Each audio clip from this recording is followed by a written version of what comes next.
Escola da Vida e a Mecânica dos Fluidos.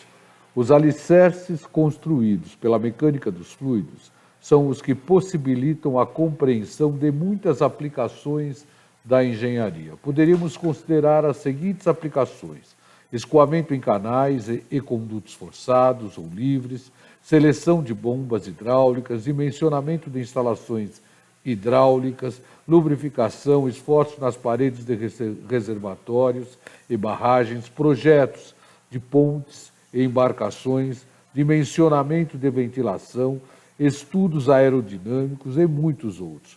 Portanto, não dá para pensar em engenharia sem mecânica dos fluidos. Mecânica dos fluidos básica, Raimundo Ferreira Ignácio. Uma viagem pelo livro do professor Franco Brunetti e pelo livro do professor Raimundo Ferreira Ignácio. O livro Mecânica dos Fluidos do professor Franco Brunetti pode ser adquirido em livraria ou consultado em biblioteca. Já o livro do professor Raimundo Ferreira Ignácio está disponível gratuitamente na web, na página www.escoladavida.eng.br. Você entra na página e vai clicar na engenharia. E aí você tem duas opções, ou fenômeno de transporte para engenharia civil ou mecânica dos fluidos. Se você clicar em fenômeno de transporte para engenharia civil, automaticamente ao abrir a página você deve clicar em bibliografia básica e terá acesso ao material mencionado.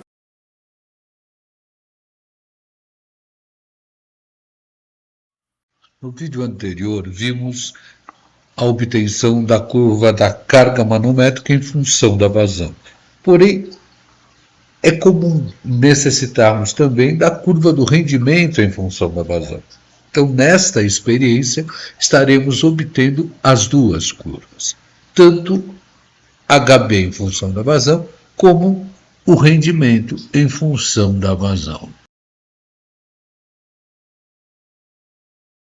Obtenção de parte das curvas características da bomba. Bombas utilizadas em instalações de recalque, onde visualizamos o nosso reservatório de captação, a sucção da água passando pela bomba e sendo bombeada através da tubulação de recalque. Aqui nós temos o motor elétrico, a bomba hidráulica e o acoplamento do motor elétrico com a bomba hidráulica através dos seus eixos, análogo ao que nós iremos utilizar no laboratório para obtenção das curvas da carga manométrica em função da vazão e do rendimento em função da vazão, respectivamente HB em função da vazão e ETA-B em função da vazão para a rotação de 3.500 RPM, isto, claro, construídas através dos dados experimentais. Exemplo de curvas fornecida pelo fabricante. No caso, o fabricante Grundfos Mark. Nossa bomba no laboratório é da Mark. Antigamente era só Mark. Nesse exemplo, nós temos a rotação de 3.500 RPM, utilizando para água limpa a 20 graus Celsius. E aqui nós temos a altura manométrica ou carga manométrica em metro, em função da vazão em metro cúbico por hora. Jeitão da curva. Importante para que eu possa obter através, por exemplo, do Excel. Aqui nós temos o rendimento em porcentagem em função da vazão em metro cúbico por hora. A ideia é obter, através, por exemplo, do Excel, curvas desse jeitão. Aqui nós temos a curva da HB em função da vazão e aqui o rendimento. E importante para validar as nossas curvas e se escrever as equações das linhas de tendência com os seus respectivos R ao quadrado. Esse R ao quadrado corresponde a C, coeficiente de correlação. 97,83% dos pontos obedecem à equação obtida. 99,4% dos pontos obedecem à equação obtida. É claro que o ideal seria ter o R ao quadrado igual a 1. Porém, esses dois valores são perfeitamente aceitáveis. A imaginação e a criatividade são fundamentais, tanto para a ampliação da inteligência como para o sucesso da profissão contemporânea e futura. É fundamental que possamos nos imaginar nos eventos sem estarmos lá fisicamente. Isso cada vez mais se torna algo natural. Então, nada contra em recorrer a simulações de experiências para que possamos ampliar os nossos conhecimentos sobre os assuntos. É o caso nosso. Estamos propondo a experiência do freio dinamométrico manométrico para obtenção das curvas de HB em função da vazão e do rendimento em função da vazão. Parte da bancada que nós estaremos utilizando. Inicialmente, nós temos a sucção d'água através da tubulação de sucção. Ela passa pela bomba e vai ser recalcada para um reservatório superior. 1. É uma bomba Mark de 4 cavalos vapor. 2. É uma fita adesiva que foi instalada no acoplamento dos eixos da bomba e do motor elétrico para determinação da rotação. 3. É o nosso motor elétrico de 5 cavalos vapor. 4. É simplesmente uma esfera que está em contato em uma célula de carga. Ali nós vamos estar determinando uma dada força, fundamental para o cálculo da potência nominal da bomba. 6 é um manovacômetro, em seguida mostra um pouquinho com mais detalhes a escala. 7, um manômetro. E 8, um analisador Kratos. Então aqui, olha,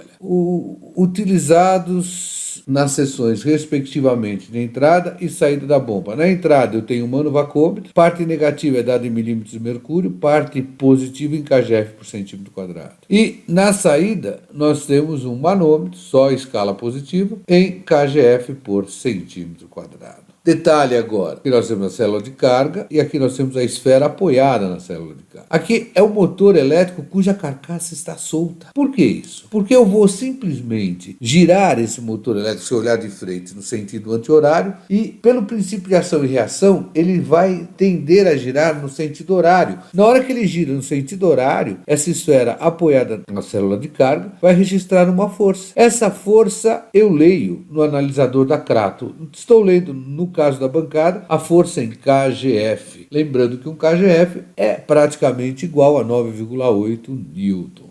Ora, esquematicamente, nós temos isso. Então, nós temos o motor acoplado ao eixo da bomba com carcaça solta. O motor gira no sentido anti-horário, a reação vem no horário. Quando essa reação vem no horário, essa esfera fixa numa das suas patas, que está apoiada na célula de carga, vai registrar a força causada por essa tentativa de rotação da carcaça do motor. Ora, tem uma força, tem um braço, eu determino um momento. Esse momento, vezes uma velocidade angular, vai nos dar a potência mecânica, ou seja, a potência nominal da bomba. Então vamos deixar registrado isso. Eu sei que a potência é igual ao momento vezes a velocidade angular. Potência mecânica, potência nominal da bomba é igual ao momento vezes a velocidade angular. Por outro lado, o momento eu sei que seria a força que eu registro no meu analisador da Kratos, que foi causada pela esfera apoiada na célula de carga, vezes o braço. Esse braço é constante, no nosso caso igual a 80 milímetros. Vamos trabalhar em metros, 0,08 metros. Com isso, eu tenho um momento. Ora, a velocidade angular seria simplesmente 2 vezes a rotação. 2 vezes π vezes a rotação. Essa rotação em RPS. Daí eu tiro que a potência mecânica, ou potência nominal da bomba, a força que eu li no analisador Kratos, que foi aqui originada pela essa reação na carcaça do motor, vezes o braço, que é constante, está aqui o braço, vezes 2πn, esse n necessariamente em RPS. Agora, como que nós vamos achar a rotação? Simplesmente direcionando um tacômetro a laser para o adesivo branco. E aí eu vou registrar no meu tacômetro a rotação em RPM. Ok, mas como vamos achar o rendimento da bomba? Simples, vamos lembrar que o rendimento é a potência útil, ou seja, a potência que sai, sobre a potência posta em jogo, a potência que entra. No caso do nosso conjunto motor-bomba, nós temos a potência elétrica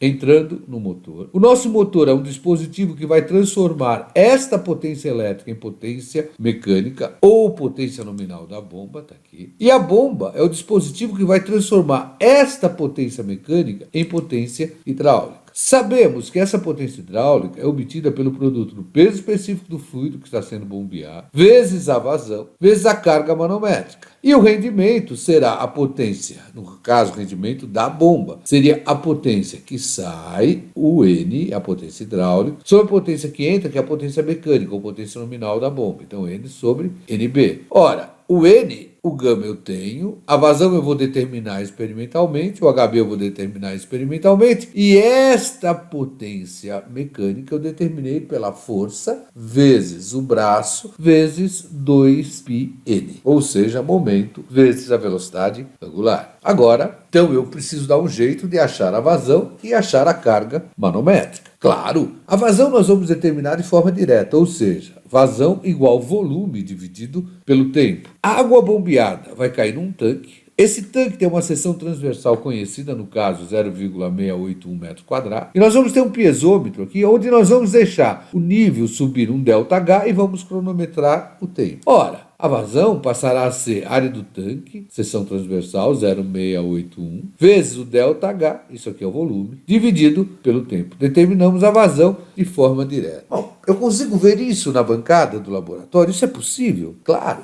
Esse é o trecho da bancada. Então aqui nós temos, olha, a água sendo succionada, passa pela bomba, vai ser recalcada, vem pela tubulação de recalque e cai no nosso tanque de distribuição, onde temos a área da seção transversal conhecida. E aqui nós temos o piezômetro, onde vamos ler o ΔH e cronometrar o tempo. Importante, o 9, aqui eu tenho uma válvula globo que eu vou controlar a vazão ao longo da experiência. 10 seria a minha tubulação de sucção. 11 e 12, a nossa tubulação de recalque. 13, o tanque de distribuição, onde conhecemos a área da seção transversal. E 14, o piezômetro para determinação da vazão. Agora é a vez da carga manométrica. Como é que eu vou determinar essa carga manométrica? É só aplicar a equação de energia entre as seções de entrada e saída da bomba. No caso, vamos adotar o PHR no eixo da bomba. Então nós temos aqui, ó, entrada da bomba, saída da bomba e adotamos o PHR no eixo. Então nós vamos ter que a carga total na entrada, mas a carga manométrica da bomba é igual à carga total na saída. Portanto, a minha carga manométrica da bomba seria a carga total na saída menos a carga total da entrada. A partir daí, devemos lembrar que a carga total em uma seção qualquer seria sempre a carga potencial de posição dessa seção, mais a carga de pressão, mais o coeficiente de Coriolis, que é 1 quando o escoamento é turbulento e 2 quando é laminar, vezes a velocidade média da seção ao quadrado sobre 2G. Ora, levando em conta isso, na seção de saída da bomba e na seção da entrada, nós vamos ter Z de saída menos Z de entrada, mais a pressão de saída menos a pressão de entrada sobre gama, mais alfa de saída, velocidade de saída ao quadrado, menos alfa de entrada, velocidade de entrada ao quadrado sobre 2G. Por outro lado, como adotamos o plano horizontal de referência no eixo da bomba, o Z de entrada vai ser 0. Portanto, o nosso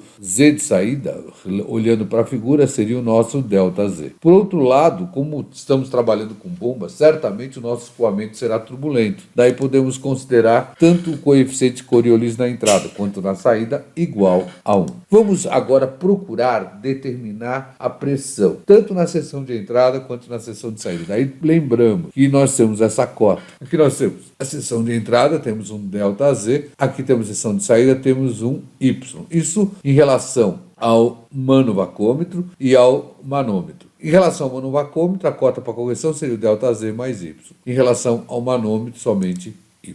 Visualizando a seção de entrada, visualizando a seção de saída e as cotas que nós vamos ter que utilizar para corrigir as pressões lidas nos manômetros. Esquematicamente teríamos a bomba, seção de entrada, seção de saída. Pressão de entrada, que eu quero achar, pressão de saída, pressão registrada pelo manovacômetro na entrada, pressão registrada pelo manômetro na seção de saída. Aqui Y e aqui ΔZ. Lembrando dos conceitos de estática dos fluidos, achamos perfeitamente a diferença de pressão entre a seção de saída e a seção de entrada. Então nós teríamos a pressão de entrada seria igual à pressão lida no manômetro mais Y vezes o gama mais ΔZ vezes o gama, tá aqui. A pressão de saída, por outro lado, seria a pressão lida no manômetro na saída mais o gama vezes o Y. Como nós queremos determinar a pressão de saída menos a pressão de entrada, nós ficaríamos com pressão no manômetro de saída mais Y vezes o gama, menos a pressão manométrica no manovacômetro, menos gama vezes Y, menos gama vezes ΔZ. Ora, cancelamos a parcela de gama vezes Y. Tiramos a partir daí que a pressão de saída menos a pressão de entrada seria a pressão manométrica na saída, menos a pressão manométrica na entrada, menos gama delta Z. Chamamos isso de equação 1. Considerando a equação 1 na equação da energia, né, então nós teríamos que substituir aqui, vamos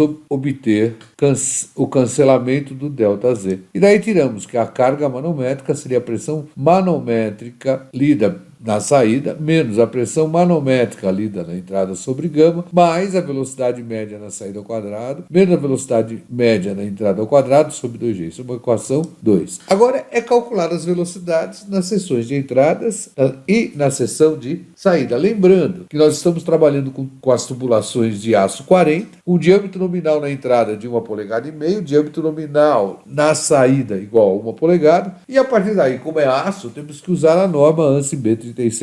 Ora, consultando a norma, nós vamos ter que o diâmetro interno para 1,5 polegada seria 40,8 milímetros e a área de seção livre 13,1 centímetro ao quadrado. Já para 1 polegada teríamos 26,6 milímetros e uma área de 5,57 centímetros ao quadrado. Vamos a partir daí para a coleta de dados.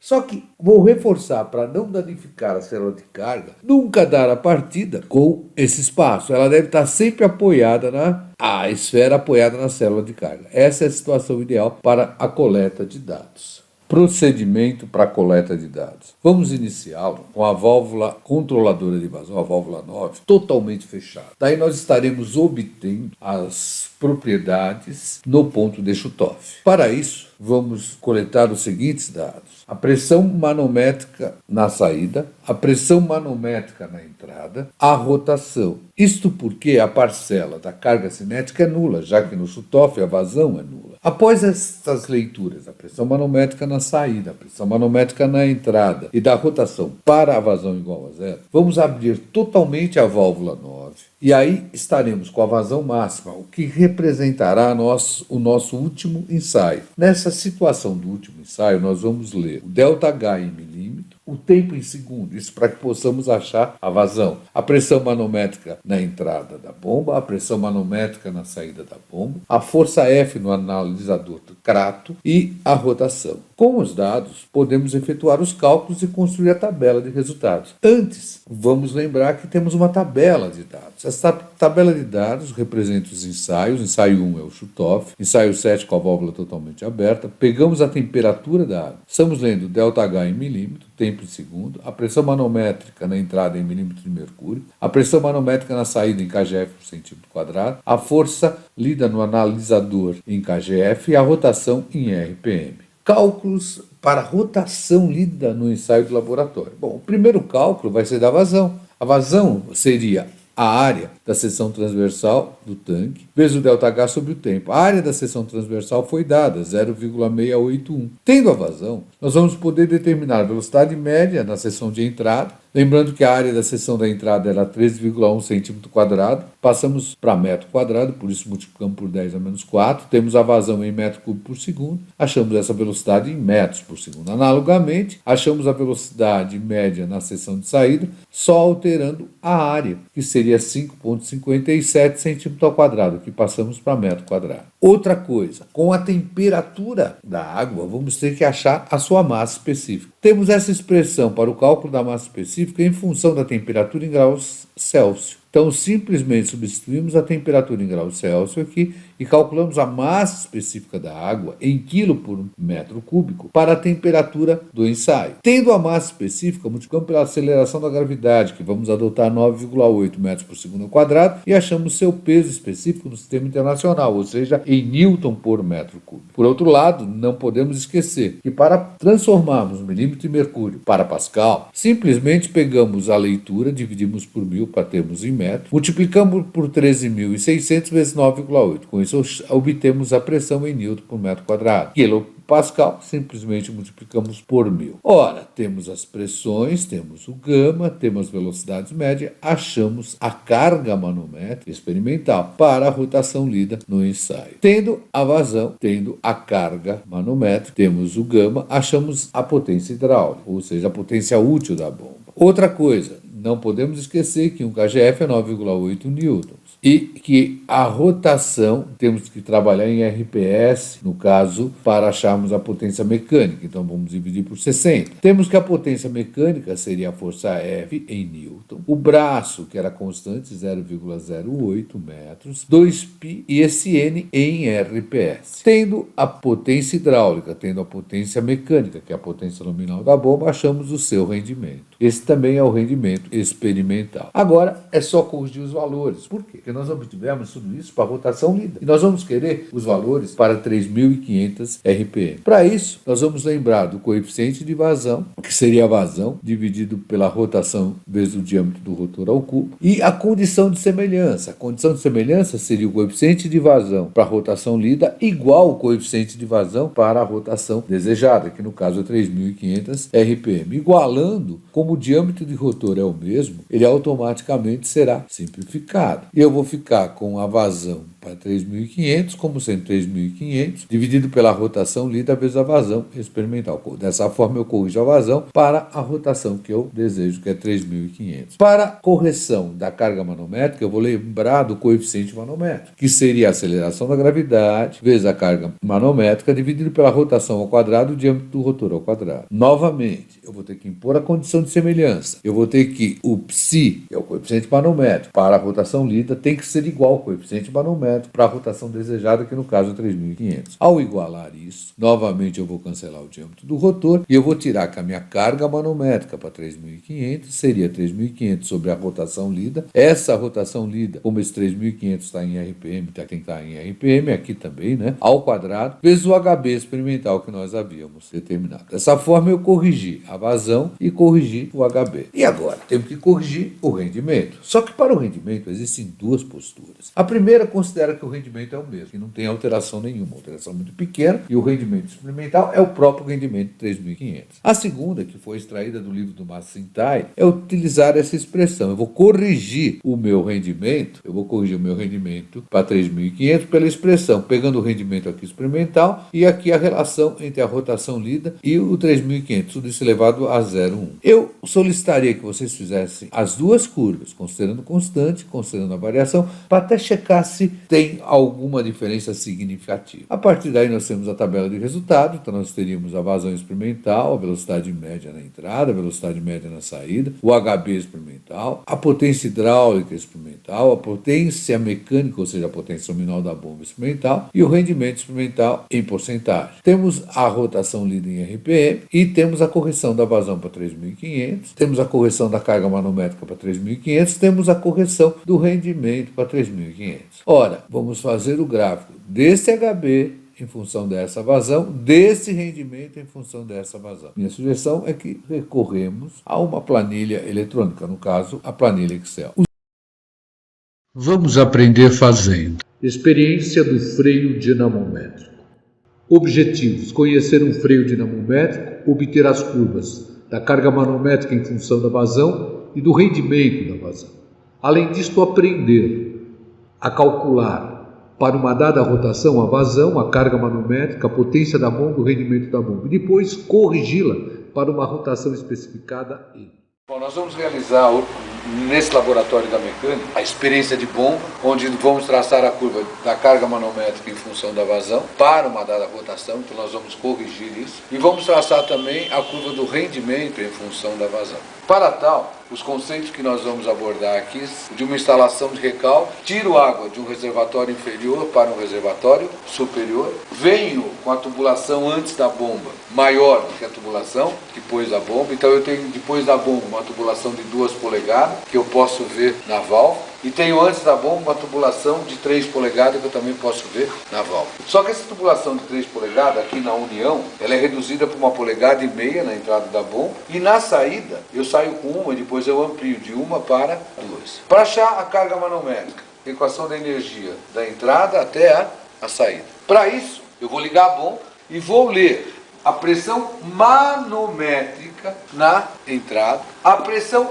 manométrica na saída. E vocês devem notar que esses dois aparelhos estão na mesma altura. Essa rotação lida pelo tacômetro, que vai estar com o seu laser direcionado para o acoplamento do motor com a bomba. Olha, aqui eu estou acoplando motor com bomba. Nesse acoplamento, eu quero reforçar para que serve uma bomba e para que serve o motor elétrico. O motor elétrico é um dispositivo que foi construído para transformar a potência elétrica que ele recebe da rede em potência mecânica. Então entra a potência elétrica, sai potência mecânica pelo eixo. Esta potência mecânica entra na bomba e sai a potência hidráulica, ou seja, então a bomba é o dispositivo que vai transformar a potência mecânica em potência hidráulica. Lembrando que o rendimento é sempre a potência útil sobre a potência posta em jogo, ou seja, a potência que sai sobre a potência que entra, eu teria o rendimento da bomba, que eu quero achar aqui, como sendo a potência hidráulica, gama Q, HB, dividido pela potência mecânica, que seria o torque que eu tenho, vezes a velocidade angular. Sendo que velocidade angular seria 2πn com a rotação em RPS. E como eu vou achar esse torque? Torque é força vezes um braço. Eu vou ter esse motor, olha, observem que ele está solto, ó. Observem que ele está solto. E numa das patas, a gente colocou uma esfera que vai estar sempre apoiada em uma célula de carga. E este apoio, olha, observem lá, eu leio a força pelo meu aparelho aqui, tá certo? Da Kratos. Veja, ó, se eu forçar a barra aqui, ó, olha, mexe lá na força, ó. Se eu aliviar, ó, não tem força, ó. Então é importante eu apoiar para não dar o choque e começar com esse treco no 0,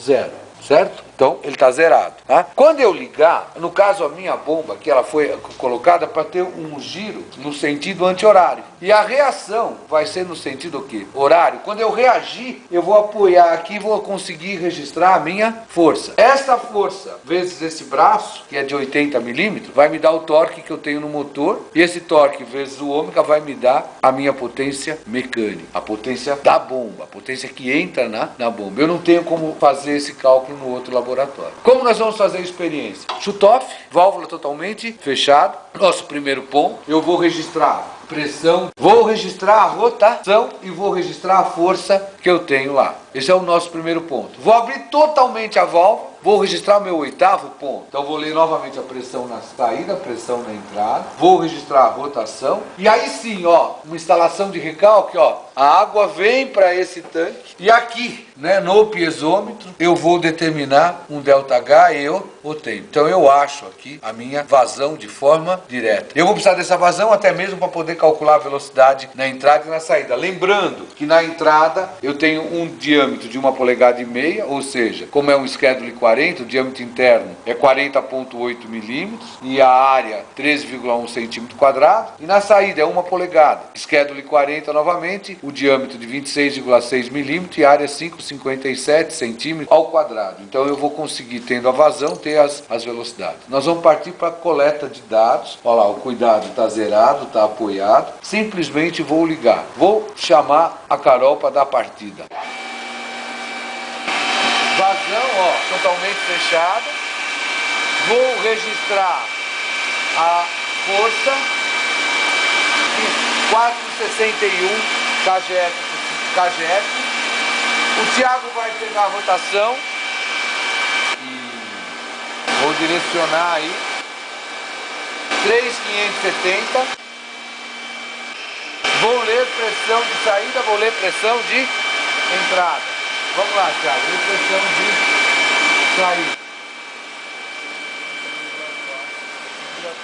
Quanto? 5,3 kgf por centímetro quadrado. Pressão de entrada menos 70. Menos 70 milímetros de mercúrio. Legal? Agora, eu vou partir para a determinação do último ponto, com a vazão máxima. Vou abrir totalmente a válvula. Tá? Vamos lá? Thiago, rotação.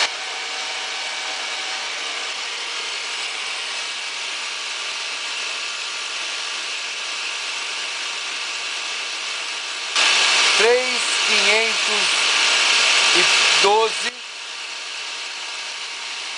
tá? 3.512. Pressão de saída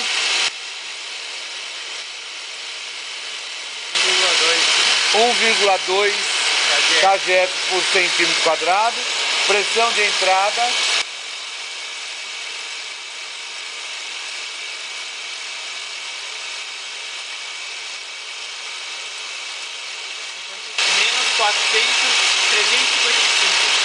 Menos 355 milímetros de mercúrio. E agora aqui, ó, o Thiago vai ler a vazão, verificando se essa válvula está totalmente fechada. Vai lá, Thiago. Vai lá que essa demora. Tá fechada não? Tá. Vamos pegar agora 100 milímetros, cronometrar o tempo.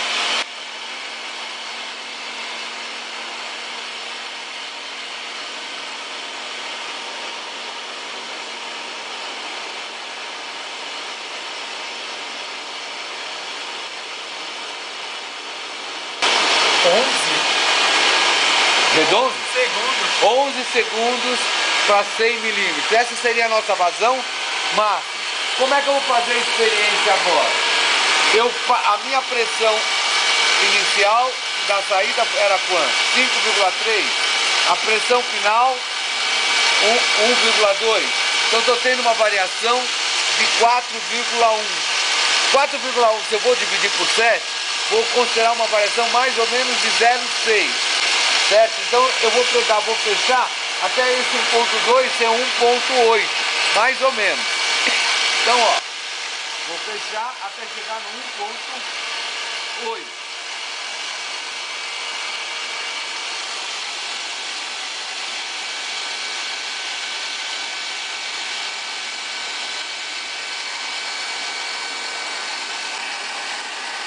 Cheguei no ponto 8? Cheguei no ponto 8, ok? Vou ler. Pressão de saída 1.8 kgf por centímetro quadrado. Pressão de entrada, Thiago.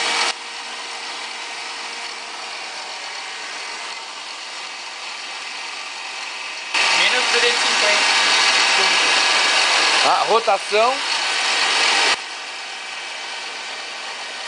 3.510.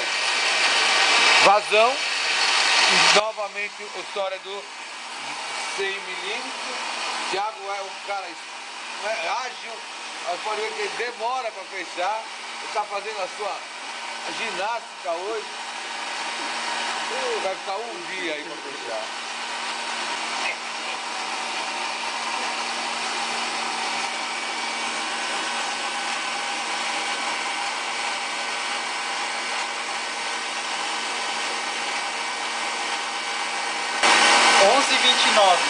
$11,29. Mais um ponto. Agora eu vou partir para 2,4. Vou fechar até 2,4.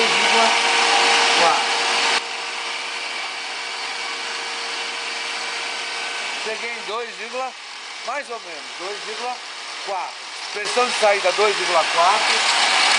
Pressão de entrada menos 315 milímetros de mercúrio. Rotação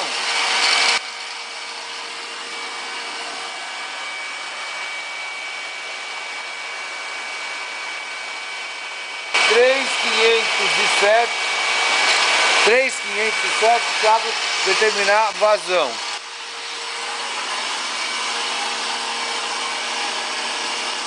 Pessoal, nós esquecemos de registrar a força.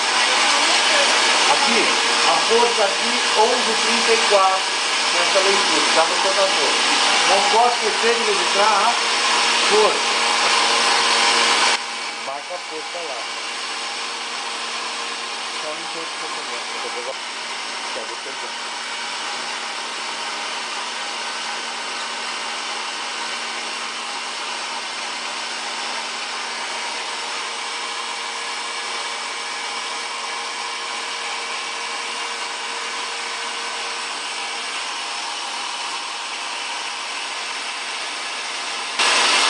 $13,03.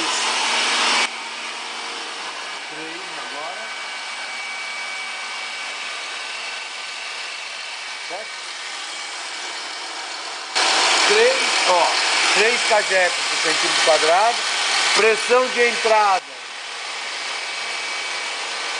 menos 285 milímetros de mercúrio.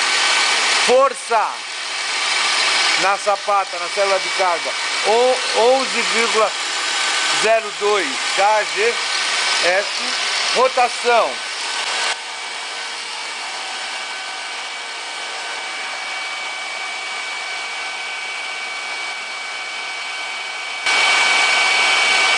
3.508,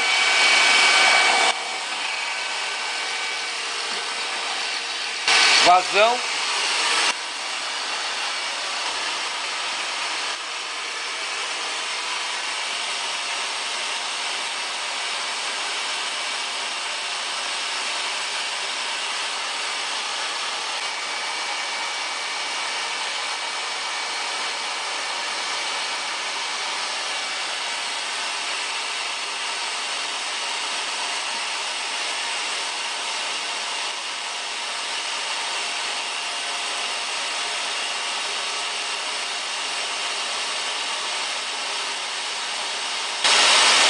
14,69. 3,6 agora.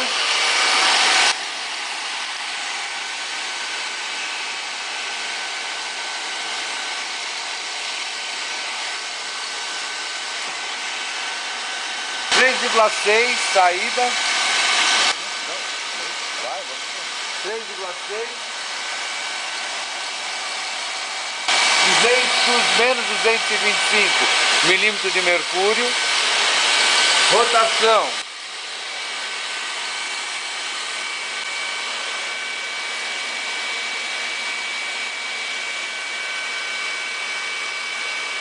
3.515. Thiago determinando vazão. A força 10,47 kgf.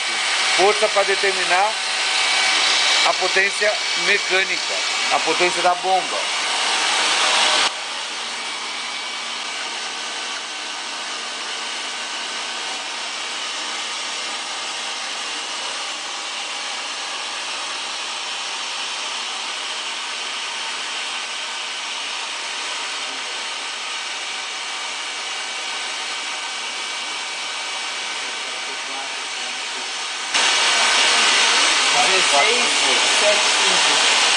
Então agora, ó, 4.2.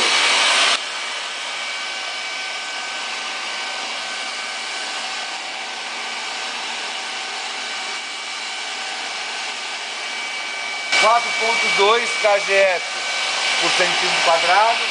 Pressão de entrada menos 175 milímetros de mercúrio. Rotação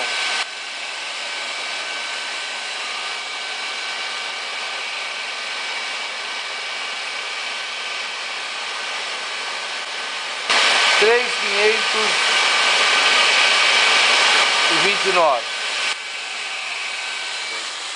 Força 9,61 kgf, que é a força que eu tenho registrado aqui na célula de carga. Thiago determinando vazão.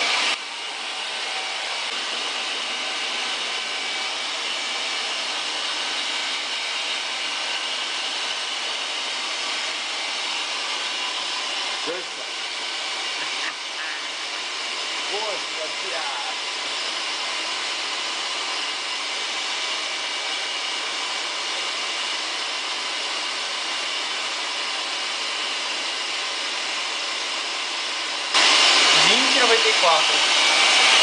Agora eu vou passar para 4.8, que é a nossa última leitura.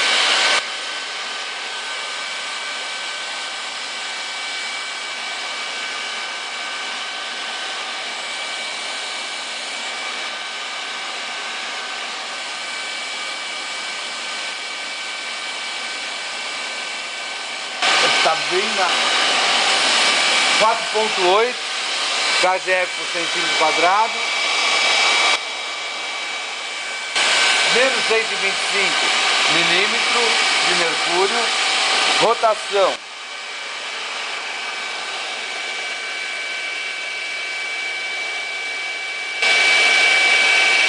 3.540. Força 8,33 kgf. Thiago determinando vazão.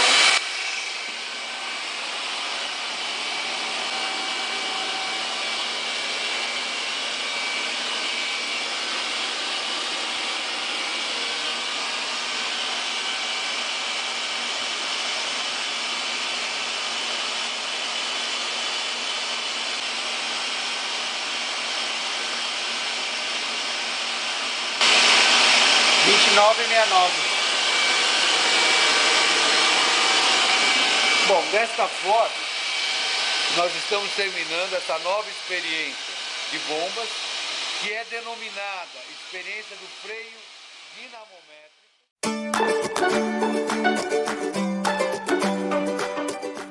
Bom, essa é a nossa tabela de dados. Ensaio 1 com a válvula totalmente fechada no ponto de shutoff, pressão de entrada menos 70 milímetros de mercúrio, pressão de saída 5,3, força 461 e a rotação de 3.570. Vamos considerar sempre a variação de 100 milímetros. Temos aqui os tempos para a determinação da vazão, as outras pressões de entrada, pressões de saída, as forças lidas e as rotações lidas. Observem que nenhuma rotação coincidiu. Outra coisa, vamos trabalhar com a água a 20 graus Celsius. O desafio que eu quero lançar para uma formação sustentável é a construção das curvas do HB em função da vazão e do rendimento em função da vazão para uma rotação de 3.500 RPM. Isto porque é a rotação comum fornecida pelos fabricantes de bombas hidráulicas, assim como 1750. Qualquer dúvida, entre em contato com raimundo.ignacio@escoladavida.eng.br.